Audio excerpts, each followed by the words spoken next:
কিছু করা লাগবে না, তুমি এখানে দাঁড়াও, এখানে সোজা হয়ে দাঁড়াও, শেষ। হিরো হন্ডা প্যাশন প্রো 2008 সাল থেকে যে গাড়িটা আমি ইউজ করেছি, সেই গাড়িটা এখনও অবধি আমার কাছে, আমার ফ্যামিলিতে, অর্থাৎ এটা প্রথম 2008 সালে আমার বাবার নামে রেজিস্ট্রেশন করা ছিল, এখনও আছে। এটা হচ্ছে যে এটার আগে আরও 2টা চায়না বাইক আমরা চালাইছি পুরো ফ্যামিলিতে। এই বাইকটা আমাদের কাছে এখন যতগুলো বাইক আছে আমাদের অধিকারে টোটাল 4টা বাইক আছে।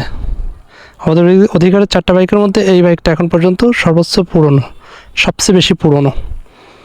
আচ্ছা, এখন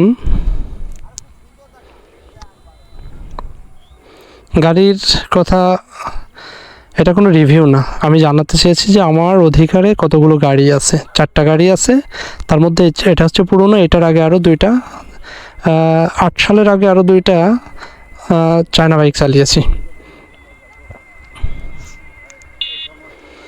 এটার শুধুমাত্র তেল ভরলেই হয়, আর কিছুই করা লাগে না। ইভেন সময় মতো আমরা কখনো ইঞ্জিন অয়েলও চেঞ্জ করি না। আর 2008 সালের কেনার পর থেকে ওই সময় এত স্মার্ট আমরা ছিলাম না যে ইঞ্জিন অয়েল চেঞ্জ করতে হয়, ইঞ্জিন অয়েল চেঞ্জ করব।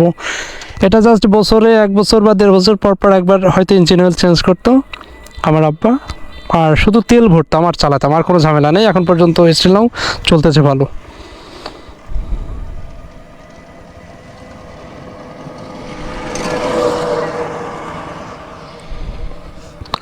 বাবা, গাড়িটার কথা তোমার মনে আছে? হ্যাঁ, মনে নাই না? ছোট ছিল।